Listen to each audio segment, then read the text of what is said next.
Enquanto Trump prepara o plano de paz para o Oriente Médio, ocorre novo surto de agressão na Rússia.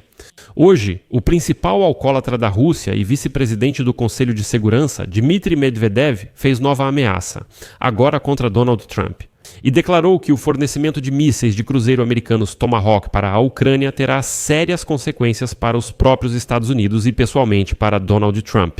E, como diz Medvedev, cito, o fornecimento desses mísseis pode acabar mal para todos e, antes de tudo, para o próprio Donald Trump. Essas ameaças já foram apoiadas por uma ala radical dos russos.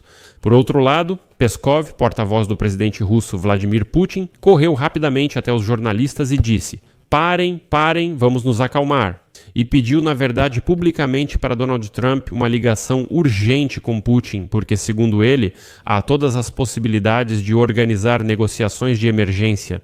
Por quê? Porque Trump disse que, antes de enviar mísseis Tomahawk à Ucrânia, quer falar com Putin. Se Putin não quiser encerrar a guerra, esses mísseis cairão sobre os russos. E, paralelamente, surgem notícias sobre um dos submarinos russos que foi avistado recentemente perto da França.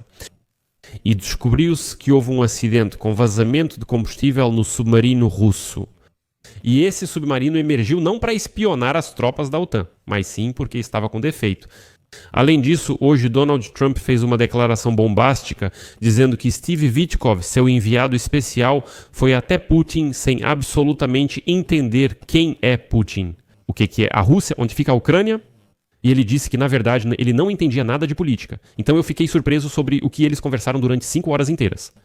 Ele pensou que falaria com ele por apenas 15 minutos. Vamos analisar todos esses pontos. Ameaças russas contra Trump e declarações de Trump afirmando que vai transferir mísseis Tomahawk para a Ucrânia. E agora, como vocês sabem, no Kremlin estão se remexendo nas cadeiras, tentando de alguma forma conseguir negociações com Trump. Meu nome é Alexei Petty, hoje é 13 de outubro, vamos falar sobre tudo em ordem. Mas antes de começarmos, peço que se inscreva no canal, deixe seu like e escreva qualquer comentário seu. E, amigos, se vocês quiserem apoiar o trabalho deste canal do YouTube, podem fazer isso com qualquer doação. Confira os links e dados na descrição do vídeo onde diz apoiar o canal Alexei Petty. Escolha pelo formato mais conveniente para você. Agradeço qualquer apoio de vocês. A transferência de mísseis Tomahawk para a Ucrânia trará sérias consequências para os Estados Unidos da América sob o presidente Donald Trump. Foi o que declarou hoje o vice-presidente do Conselho de Segurança da Rússia e principal alcoólatra da Federação Russa, Dmitry Medvedev. Ele afirmou que o fornecimento desses mísseis pode acabar mal para todos e, antes de tudo, para o próprio Trump. Em seguida, Medvedev insinuou que, em resposta, a Rússia pode usar armas nucleares, inclusive contra os americanos e pessoalmente contra Donald Trump. Segundo Medvedev, é impossível distinguir uma versão nuclear dos Tomahawks de uma convencional durante o voo. Se esses mísseis forem lançados, serão pelos Estados Unidos, não pela Ucrânia. E então, cito Medvedev, leia Trump, como a Rússia deve responder? Exatamente. Continuando. Medvedev espera que isso seja só mais uma ameaça vazia, como a dos submarinos nucleares próximos à Rússia. Vou relembrar esse episódio. Medvedev ameaçou Trump com armas nucleares, e Trump respondeu dizendo que enviou 2 submarinos nucleares para perto da Rússia, para esfriar um pouco a cabeça de Medvedev. Depois, Trump chamou Medvedev de burro e disse: Putin tem esse cara burro que fica me ameaçando, era melhor ele se acalmar. Pois é, pelo visto, Medvedev levou para o lado pessoal de novo, e lá vai ele, Medvedev. Pois é, está aí. Ele declara que se um Tomahawk voar em direção à Rússia, é difícil saber se é uma versão nuclear do míssil ou não. Se esse míssil for lançado, significa que Trump apertou o botão e o alvo foi a Rússia. Mas aqui, sabe, é engraçado, porque hoje Volodin, na verdade, ontem, na cúpula de Valdai, declarou que, segundo os dados deles, segundo os dados russos, há 10 anos que os Tomahawks com componente nuclear não são usados nos Estados Unidos. Ou seja, segundo ele, já faz 10 anos que não existem Tomahawks em versão nuclear. Medvedev afirma que é difícil distinguir, eles se confundiram. E então o Kremlin reagiu à postagem de Medvedev. Até o porta-voz de Putin, Dmitry Peskov, concordou, dizendo, abre aspas, o uso desses mísseis complexos exigirá, de algum modo, a participação de especialistas americanos. Isso é um fato óbvio. Qualquer especialista, mesmo que minimamente qualificado, entende isso perfeitamente e está ciente disso. Lá está o relatório. Ao mesmo tempo, Peskov recusou-se a prever a possível reação da Rússia sobre o tema dos Tomahawks. Ele fala sobre Tomahawks. Já discutimos tanto que não vejo por que repetir. Sabe por quê? Pois não há o que repetir nem com o que ameaçar. Sobre os Tomahawks, Medvedev pode escrever alguns posts sobre submarinos nucleares, sobre um ataque nuclear pessoalmente contra Donald Trump, mas isso é só um palhaço. Não faz sentido ouvir o que ele diz. Vale a pena prestar atenção nas declarações de Putin, por exemplo. E Putin, só para lembrar, primeiro disse: não, imagina, vocês estão loucos. Se Trump realmente fornecer mísseis Tomahawk para a Ucrânia, isso vai prejudicar a dinâmica positiva das relações entre a Rússia e os Estados Unidos da América. E depois, Putin disse que isso não teria nenhum impacto no campo de batalha. Tipo, vão entregar Tomahawks, armas velhas, para a Ucrânia, vão atingir algum lugar, mas nada grave vai acontecer. No final, Putin acabou dizendo que, quando lhe perguntaram como a Rússia responderia ao aparecimento de mísseis Tomahawk na Ucrânia, ele disse: vamos reforçar a defesa aérea, vamos reforçar a defesa antiaérea da Rússia. Ou seja, ele quis dizer: vamos nos defender, fazer o quê? Como mais responder? Não como Medvedev diz, aqui falta coragem. Pois é.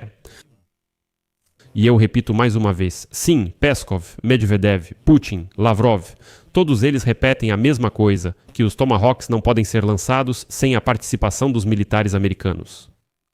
Tomahawks, sim, é isso mesmo. E daí, nada. E lembro também que no dia 12 de outubro, Trump admitiu que poderia entregar Tomahawks aos ucranianos, caso Putin se recusasse a iniciar negociações de paz. E segue a citação de Trump. Talvez eu diga para Putin: escute, se essa guerra não for resolvida, eu vou mandar Tomahawks para eles, eu posso enviá-los. O Tomahawk é uma arma incrível, muito ofensiva, e sinceramente a Rússia não precisa disso. O presidente da Ucrânia, Volodymyr Zelensky, teve uma conversa telefônica com um colega americano em 12 de outubro, sendo a segunda em basicamente um dia. Entre outras coisas, eles discutiram possíveis fornecimentos de Tomahawks e o fortalecimento da defesa aérea ucraniana. Se houve decisões sobre essas questões, Zelensky não detalhou. Mas, em princípio, tudo indica agora que Trump quer primeiro conversar com Putin e avisá-lo de que, olha, você vai acabar se dando mal. É isso. E o mais interessante é que depois que Trump declarou que quer, digamos, fazer um aviso ao Putin, Peskov, aquele mesmo Peskov que diz que é imprudente jogar frases assim, saiu correndo feito uma bala até os jornalistas e diante das câmeras começou a implorar ao Trump por negociações para que Trump conversasse com Putin. Há possibilidades de organizar rapidamente uma conversa entre o presidente dos Estados Unidos da América, Donald Trump, e o ditador russo, Vladimir Putin, mas sem acordos claros. Isso é mais ou menos o que Peskov quis dizer hoje, mas em seguida vou citar uma frase. Trump mencionou essa possibilidade, mas até agora não há nenhum acordo concreto sobre uma conversa telefônica. Ao fechar um acordo, a conversa será imediata. Repito mais uma vez. Existem todas as possibilidades para organizar rapidamente esse tipo de conversa telefônica. Peskov basicamente diz que podem fazer isso quando quiserem. Putin nem vai dormir. Nós podemos organizar rapidamente qualquer tipo de comunicação de qualquer lugar, para qualquer ponto. Por favor, vamos conversar? Reforço novamente, já faz dias. Observem a retórica dos russos. Eles ficaram assustados com a união da Europa. Eles testaram a determinação deles. Medidas de segurança com drones e caças mostram que, embora a Europa seja fraca e lenta, está pronta para se defender. Eles se surpreendem com a União Europeia. O cálculo era que, ao ameaçarem a Europa Oriental, a Europa Ocidental e Central reagiriam pedindo para não se envolver e evitar confronto com Moscou. Isso não funcionou. No fim, a Europa se uniu. E é por isso que Putin está praticamente implorando para Trump: por favor, vamos conversar. Prestem atenção em como todos os funcionários russos, inclusive Putin, falam em uníssono que houve algum tipo de acordo secreto em Anchorage, no Alasca, para encerrar a guerra entre Trump e Putin. E por isso vamos seguir essa linha. Porque ninguém segue. Porque é preciso explicar para todos que houve algum tipo de acordo. Por favor, vamos conversar. Isso já está acontecendo há alguns dias e Trump está ignorando. Agora Trump chega ao ponto de dizer: ouçam, vamos conversar. Mas no contexto, ou a guerra termina ou a Ucrânia recebe mísseis Tomahawk que já voarão em direção à Rússia. E no final, sobre as ameaças nucleares de Medvedev, quero trazer mais uma notícia interessante. A questão é que no dia 9 de outubro apareceu uma notícia para nós. o comando naval da OTAN detectou o submarino russo Novorossiysk emergindo perto da costa da França. O submarino, que pode transportar inclusive armas nucleares, emergiu no dia 9 de outubro perto da região francesa da Bretanha. Isso foi oficialmente comunicado pelo Comando Naval da OTAN. E claro, muita gente prestou atenção nisso. Dizem, olha só, os russos já até enviaram um submarino nuclear para a França. Isso foi mais uma tentativa de testar a determinação da Europa, mas resultou em algo mais banal. O submarino estava em serviço de combate no mar Mediterrâneo, mas sofreu um vazamento de combustível. Como o navio não podia entrar nos portos do Mar Negro ou da Síria, foi enviado para reparos em um porto do Mar do Norte ou Báltico. Após ser detectado na costa da França, o submarino seguiu sob monitoramento das forças navais da Aliança do Atlântico Norte. Resumindo, aconteceu que esse submarino, o navio Novorossiysk, emergiu simplesmente porque teve uns probleminhas, né? Estava apenas com um vazamento de combustível. E, para finalizar, lembro que o Novorossiysk é um submarino russo a diesel elétrico. Ele está armado com mísseis de cruzeiro Kaliber. A embarcação foi lançada em agosto de 2010, em 2013 ela foi colocada na água e em 2014... Desde 2014, o Novorossiysk integra a frota do Mar Negro, mas não pode entrar nesse mar por causa da Convenção de Montreux. Resumindo, essa é a situação. Deixo reticências. Provavelmente sua opinião, suas conclusões, escreva nos comentários abaixo deste episódio.